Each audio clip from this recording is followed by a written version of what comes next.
সুপ্রিয় চাকরি প্রত্যাশী শিক্ষার্থীবৃন্দ, আশা করছি সবাই ভালো রয়েছেন। তো প্রাথমিকে সহকারী শিক্ষক পদে বিশাল একটি সার্কুলার প্রকাশ করা হয়েছে। তো এখানে আপনারা দেখতে পাচ্ছেন পদ নাম রয়েছে সহকারী শিক্ষক। এখানে পদ সংখ্যা রয়েছে 10,219টি। এখানে আপনারা 32 বছর পর্যন্ত আবেদন সম্পন্ন করতে পারবেন। আবেদনের জন্য শিক্ষাগত যোগ্যতা রয়েছে ডিগ্রি বা অনার্স পাশে আপনারা আবেদন করতে পারবেন। এছাড়া মাদ্রাসায় এই পর্যায়ে অর্থাৎ ডিগ্রি পর্যায়ে যে পদ আসে এ পর্যন্ত শিক্ষাগত যোগ্যতা থাকলে আপনারা আবেদন সম্পন্ন করতে পারবেন। এখানে বেশ কয়েকটি বিভাগ উল্লেখ রয়েছে, অর্থাৎ এখানে উল্লেখ রয়েছে রংপুর, বরিশাল, সিলেট, রাজশাহী, খুলনা, ময়মনসিংহ। তো এই কয়েকটি বিভাগের প্রার্থীগণ শুধুমাত্র আবেদন করতে পারবেন। এছাড়া অন্যান্য প্রার্থীগণ আবেদন করতে পারবেন না। তো আজকের এই ভিডিওতে সহকারী শিক্ষক পদে কিভাবে সঠিক নিয়মে আপনার হাতে থাকা স্মার্টফোন দিয়েই আবেদন সম্পন্ন করতে পারবেন এ টু জেড ক্লিয়ার করে দিব। এবং কি, কি করলে আপনার আবেদনটি বাতিল হতে পারে এ বিষয়ে অবশ্যই সজাগ থাকবেন। এবং আবেদন একবারই সাবমিট করা যাবে, একবারের বেশি সাবমিট করা সম্ভব নয়। সো অবশ্যই মনোযোগ সহকারে এই কাজটি সম্পন্ন করবেন। তো এই আবেদনটি অনলাইনে করতে হবে। এখানে দেখতে পাচ্ছেন একটি লিঙ্ক রয়েছে। এই লিঙ্কের মাধ্যমে আবেদন সম্পন্ন করতে হবে। লিঙ্কটি আমি ডেসক্রিপশনে দিয়ে রাখবো যাতে সহজে আপনারা আবেদন সম্পন্ন করতে পারেন। এবং এখানে আরো কিছু গুরুত্বপূর্ণ পয়েন্টস রয়েছে, সেগুলো আমি একে একে আবেদন সম্পন্ন করব এবং ডিসকাস করব। সো এখানে আরেকটি বিষয় উল্লেখ করব। এখানে 10 নম্বর যে পয়েন্টস রয়েছে এটা খুব গুরুত্বপূর্ণ। বিবাহিত মহিলা প্রার্থীগণ আবেদনে তাদের স্বামী অথবা পিতার স্থায়ী ঠিকানায় যে কোনো একটিতে আবেদন করতে পারবেন। তবে এ দুটি স্থান স্থায়ী ঠিকানার মধ্যে তিনি যেটি আবেদনে উল্লেখ করবেন তার প্রার্থিতা সেই উপজেলা বা শিক্ষা থানার জন্য বিবেচিত হবে। অর্থাৎ বিবাহিত যারা মহিলা রয়েছেন তারা তার স্বামীর স্থায়ী ঠিকানা অথবা তার বাবার স্থায়ী ঠিকানা যে কোনো একটিতে আবেদন সম্পন্ন করবেন। একাধিক জায়গায় আবেদন সম্পন্ন করবেন না। এবং যে ঠিকানা উল্লেখ করবেন ঠিক ওই ঠিকানায় এই নিয়োগ কার্যক্রম সম্পন্ন করা হবে। অবশ্যই কেয়ারফুলি এই কাজটি সম্পন্ন করবেন। ওকে। আর বেশ কিছু ডকুমেন্টস নিয়ে আপনারা এই আবেদন সম্পন্ন করবেন। তো শুরুতে জানাবো আবেদন করতে যে সকল ডকুমেন্ট প্রয়োজন হবে। ১. সকল শিক্ষাগত যোগ্যতার সার্টিফিকেট অথবা মার্কশিটের মূল কপি অথবা ফটোকপি। ২. পাসপোর্ট সাইজ ছবি যা মোবাইল ক্যামেরা দিয়ে তুলে তা ৩০০x৩০০ পিক্সেল করে নিতে হবে। ৩. আপনার সিগনেচারের ছবি মোবাইল ক্যামেরা দিয়ে উঠিয়ে তা ৩০০x৮০ পিক্সেল করে নিতে হবে। সবগুলো জেপিজি করে নিলে বেটার হয়। ওকে। তো চলুন স্টেপ বাই স্টেপ দেখানো যাক কিভাবে আবেদন সম্পন্ন করবেন। তো ভিডিওটি শুরু করার পূর্বে সবার কাছে রিকোয়েস্ট থাকবে, আমার এই চ্যানেলে আপনারা নতুন দর্শক হয়ে থাকলে অবশ্যই চ্যানেলটিতে সাবস্ক্রাইব করে পাশে বেল আইকনে ক্লিক করে অল ট্যাপ করবেন। আর ভিডিওতে অবশ্যই লাইক করবেন এবং কমেন্ট করে জানাবেন আপনাদের কোনো সমস্যা থাকলে তা শেয়ার করবেন। কেমন? তো চলুন আবেদন করে দেখানো যাক। তো আবেদন সম্পন্ন করতে আপনার মোবাইলে অবশ্যই ইন্টারনেট কানেকশন থাকতে হবে, নতুবা আবেদন সম্ভব নয়। এরপর একটি ব্রাউজার ওপেন করবেন। আমি গুগল ক্রোমে ওপেন করতেছি। গুগল ক্রোমে ওপেন করলে এরকম একটি ইন্টারফেস ওপেন হবে। এরপর সার্চ বারে টাইপ করবেন ডিপিই dpe.tiltalk.com.bd। এই লিংকে গো করবেন। লিংকটি আমি ডেসক্রিপশনে দিয়ে রাখবো যাতে সহজে আপনারা লিংকে ক্লিক করে আবেদন সম্পন্ন করতে পারেন। সো এখান থেকে গো করতেছি। এখানে 3টে অপশন শো হবে। শুরুতে রয়েছে অ্যাডভার্টাইজমেন্ট, অর্থাৎ যে সার্কুলার প্রকাশ করা হয়েছে সেই সার্কুলার দেওয়া রয়েছে। এরপর রয়েছে অ্যাপ্লিকেশন ইনস্ট্রাকশন, অর্থাৎ কিভাবে আবেদন সম্পন্ন করবেন কিছু ইনস্ট্রাকশন দেওয়া রয়েছে। এরপর রয়েছে অ্যাপ্লিকেশন ফর্ম, যেহেতু আবেদন করব তাই অ্যাপ্লিকেশন ফর্মে আপনাকে ক্লিক করতে হবে। এরপর অ্যাসিস্ট্যান্ট টিচারে চেক মার্ক দিয়ে জাস্ট নেক্সট ট্যাবে প্রেস করবেন। এরপর শিক্ষাগত যোগ্যতা হিসেবে এসএসসি এবং এইচএসসি তথ্য দিতে হবে। শুরুতে রয়েছে এক্সামিনেশন, এসএসসি অথবা অন্যান্য হয়ে থাকলে সেভাবে চেক মার্ক দিবেন। এরপরে বোর্ড যেটা তা সিলেকশন করে দিবেন। এরপর রোল নাম্বার, এরপরে রেজিস্ট্রেশন নাম্বার। অবশ্যই সার্টিফিকেট দেখে দেখে এই কাজটা সম্পন্ন করবেন, মিস্টেক করবেন না। এরপর পাসিং ইয়ার, এরপর এইচএসসি তথ্য দিতে হবে। সো এখানে সিলেক্টে ক্লিক করে এইচএসসি বা আপনার যেটা হবে তা সিলেকশন করে দিবেন। এরপর হচ্ছে বোর্ড, আপনার যে বোর্ডে পাস করছেন সে বোর্ড দিয়ে দিবেন। এরপরে রোল নাম্বার, এরপরে রেজিস্ট্রেশন নাম্বার দিতে হবে। অবশ্যই সার্টিফিকেট দেখে দেখে এই কাজটি সম্পূর্ণ করবেন, মিস্টেক করবেন না। কেমন? এরপর পাসিং ইয়ার সিলেক্ট করতে হবে। কাজটি সম্পূর্ণ হলে নিচ থেকে নেক্সটে প্রেস করুন।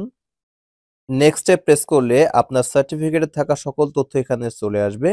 এরপর এখান থেকে বাংলা তথ্যগুলো আপনাকে টাইপ করে দিতে হবে। তো আমি টাইপ করতেছি। নামগুলো অবশ্যই আপনার এনআইডি দেখে দেখে ফিল আপ করবেন।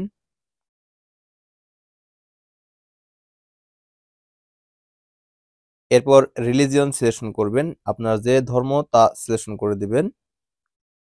এরপর হচ্ছে national ID card, national ID yes করে আপনার আইডি নাম্বারটি টাইপ করে দিবেন। এরপর বার্থ রেজিস্ট্রেশন, চাইলে এখানে ইয়েস করতে পারেন, না চাইলে নো করে দিবেন। এরপরে পাসপোর্ট থাকলে ইয়েস, না থাকলে নো। এরপরে ম্যারিটাল স্ট্যাটাস, আপনি সিঙ্গেল হয়ে থাকলে সিঙ্গেল, বিবাহিত হয়ে থাকলে বিবাহিত সিলেকশন করবেন, অর্থাৎ ম্যারিড সিলেকশন করবেন। এরপর আদার যদি হয়ে থাকেন আদার সিলেকশন করে দিবেন। আপনি যদি বিবাহিত হয়ে থাকেন সেক্ষেত্রে আপনি ছেলে হলে আপনার ওয়াইফের নাম এবং মেয়ে হলে আপনার হাজব্যান্ডের নাম দিয়ে দিবেন, কেমন? এরপরে মোবাইল নাম্বার দিতে হবে। এই নাম্বারটি অবশ্যই সতর্কতার সঙ্গে দিবেন এবং এই নাম্বারটি অবশ্যই চালু রাখবেন, যাতে পরবর্তীতে কোনো এসএমএস দিলে সেই এসএমএস দ্রুত এবং সহজে পেয়ে যান, কেমন? এই ফোন নাম্বারটি অবশ্যই যত্ন সহকারে রাখবেন, কোনোভাবে যেন এই নাম্বারটি না হারায়, কেমন? এরপরে ইমেইল থাকলে দিবেন, না থাকলে দেওয়ার দরকার নেই। এরপরে হচ্ছে কোটা, এখানে কয়েকটি কোটা রয়েছে। Child of freedom fighter, physically challenged, ethnic minority, third gender, not applicable. আপনার যদি হয়ে থাকে তাহলে সিলেকশন করে দিবেন। এখানে যে চেক মার্কটি দিয়ে দিবেন, এর তথ্য অবশ্যই আপনাকে সাবমিট করতে হবে। সো থাকলে দিবেন, না থাকলে দেওয়ার দরকার নেই। আমি নট অ্যাপ্লিকেবল দিচ্ছি। এরপর ঠিকানা দিতে হবে। ঠিকানা দেওয়ার ক্ষেত্রে আপনি যেখানে বর্তমানে বসবাস করছেন সে ঠিকানা বর্তমান ঠিকানায় দিবেন এবং স্থায়ী ঠিকানা এমনভাবে দিবেন যে ঠিকানায় আপনি নিয়োগপ্রাপ্ত হবেন। সো স্থায়ী ঠিকানা অবশ্যই সঠিকভাবে ফিল আপ করবেন, অর্থাৎ যে এরিয়াতে আপনি শিক্ষকতা করতে চান সেই ঠিকানা এখানে দিয়ে দিবেন, কেমন? কেয়ার অফ, শুরুতে আপনার গার্ডিয়ান, বিবাহিত হয়ে থাকলে হাজব্যান্ড এবং অবিবাহিত হয়ে থাকলে পিতা মাতা অথবা বড় ভাই বোনের নাম লিখে দিবেন। এরপর ঠিকানা দিবেন। এরপর ডিস্ট্রিক্ট সিলেকশন করে দিবেন এখান থেকে। এরপর উপজেলা সিলেকশন করবেন। এরপর পোস্ট অফিস টাইপ করে দিবেন। এরপরে পোস্টাল কোড টাইপ করে দিবেন। আপনার বর্তমান এবং স্থায়ী ঠিকানা সেম হয়ে থাকলে এখানে একটি চেক মার্ক দিয়ে দিবেন, আর ভিন্ন হয়ে থাকলে পুনরায় নিচে টাইপ করে দিবেন। ওকে, এবং স্থায়ী ঠিকানা অবশ্যই মনোযোগ সহকারে ফিল আপ করবেন। এই নিচে এসএসসি এবং এইচএসসি তথ্য শো হবে, অবশ্যই দেখে নেবেন। এরপর গ্র্যাজুয়েশন অথবা ইকুইভ্যালেন্ট তথ্য দিতে হবে। সো এখান থেকে এক্সামিনেশন আপনি যা সম্পন্ন করেছেন তা দিয়ে দিবেন। এরপরে ইউনিভার্সিটি, এরপরে পাসিং ইয়ার, কত সালে পাস করেছেন তা সিলেকশন করে দিবেন। এরপরে সাবজেক্ট অথবা ডিগ্রি কি বিষয়ে আপনি আর কি গ্র্যাজুয়েশন সম্পন্ন করেছেন তা সিলেকশন করে দিবেন। এরপরে রেজাল্ট কত পয়েন্ট পেয়েছেন, অর্থাৎ আউট অফ 4 অথবা আউট অফ 5 বা ক্লাস থাকলে সেই ক্লাস সিলেকশন করে দিবেন। এরপর হচ্ছে কোর্স ডিউরেশন, যদি আপনি অনার্স সম্পন্ন করেন তাহলে 4 বছর, ডিগ্রি করে থাকলে 3 বছর এবং অন্যান্য করে থাকলে 5 বছর সিলেকশন করে দিবেন। এটা অবশ্যই সঠিক ফিল আপ করবেন। এরপর হচ্ছে মাস্টার্স তথ্য, যদি আপনার মাস্টার্স থেকে থাকে তাহলে এখান থেকে একটি চেক মার্ক দিবেন। এরপর মাস্টার্সের তথ্যগুলো দিয়ে দিবেন, না থাকলে দেওয়ার দরকার নেই। এরপর হচ্ছে একটি ভেরিফিকেশন কোড, এখানে একটি কোড দেখতে পাচ্ছেন। এই কোডটি আপনাকে এই ঘরে টাইপ করে দিতে হবে। আর যদি কোড বুঝতে সমস্যা হয় তাহলে নিচ থেকে ক্লিক হেয়ার, এখানে ক্লিক করলে এই কোডটি পরিবর্তন হয়ে যাবে। তাহলে সেই কোডটি আপনি এই ঘরে টাইপ করে দিবেন। এরপর এখানে একটি চেক মার্ক দিবেন, এরপরে নেক্সটে প্রেস করবেন বা সাবমিটে প্রেস করবেন। ওকে,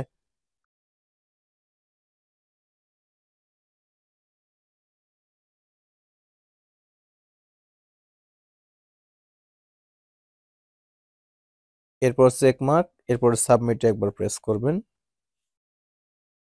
সাবমিটে প্রেস করলে আপনি যে সকল ডকুমেন্ট সাবমিট করেছেন তা সম্পূর্ণ এখানে শো হবে।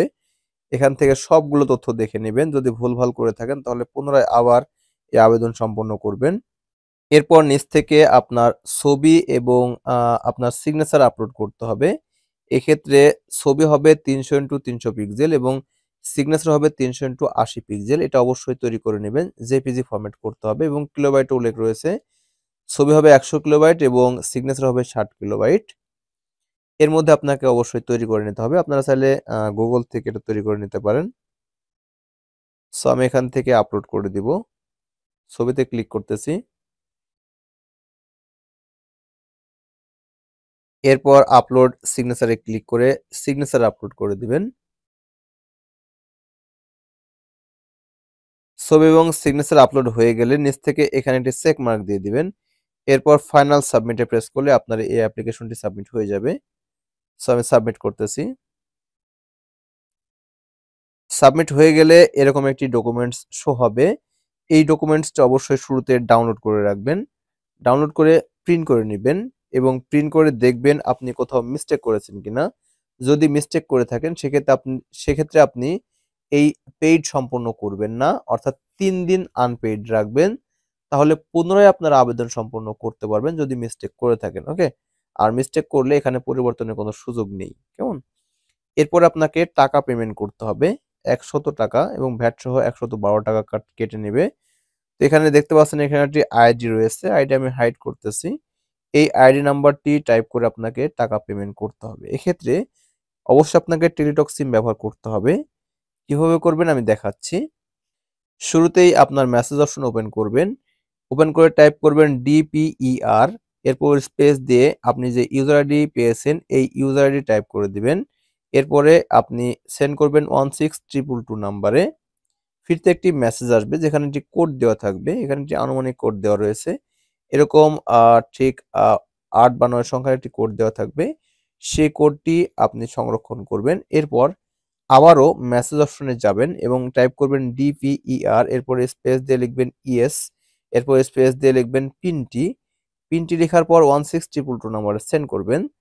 তাহলে আপনার সাবমিট হয়ে যাবে, অর্থাৎ পেইড হয়ে যাবে। এরপর আপনার অ্যাপ্লিক্যান্টস কপি পুনরায় ডাউনলোড করতে পারবেন, যেখানে এখানে শো করবে আপনার অ্যাপ্লিক্যান্টস কপি পেইড। আর পেইড হওয়া মানে আপনার আবেদন সম্পন্ন হয়ে যাবে। ওকে? তো এই পদ্ধতি অনুসরণ করে আপনারা সহজেই এই প্রাথমিকে সহকারী শিক্ষক পদে আবেদন সম্পন্ন করতে পারবেন। ওকে? তো এই ছিল ভিডিও। তো ভিডিওটি প্রথম থেকে শেষ পর্যন্ত দেখার জন্য অসংখ্য ধন্যবাদ। Thanks for watching this video. Thank you.